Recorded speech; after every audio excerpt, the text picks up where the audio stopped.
যদি a is equal to x square plus z square, B is equal to y square plus z square, c is equal to x square plus y square হয়, তবে দেখাও যে a plus b minus c is equal to 2z square.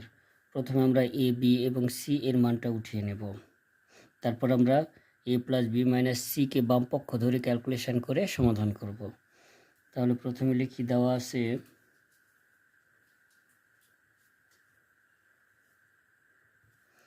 a is equal to x square plus z square, B is equal to y square plus z square এবং C is equal to x square plus y square.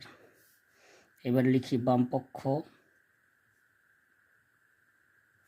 Is equal two, বাম পক্ষটা রয়েছে a plus b minus c, a plus b minus c. এবার আমরা A B এবং c এর মানটা বসিয়ে নেব। এর মান x square plus z square plus b এর মান y square plus z square এবং সি এর মান x square plus y square. এবার আমরা প্লাস দ্বারা গুণ করে বা মাইনাস দ্বারা গুণ করে ব্র্যাকেটটা উঠিয়ে দেব।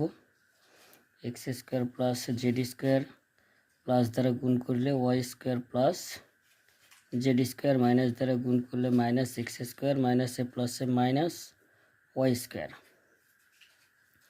এবার এখানে আমরা দেখো minus x square plus x square কেটে যাবে, minus y square plus y square কেটে যাবে, থাকবে আমাদের z square plus z square অর্থাৎ 2z স্কোয়ার। আমাদের ডান পক্ষ দেখাতে হবে 2z স্কোয়ার, যা আমরা পেয়ে গেছি, ইজ ইকুয়াল টু ডান পক্ষ। অতএব বাম পক্ষ ইজ ইকুয়াল টু ডান পক্ষ দেখানো হলো।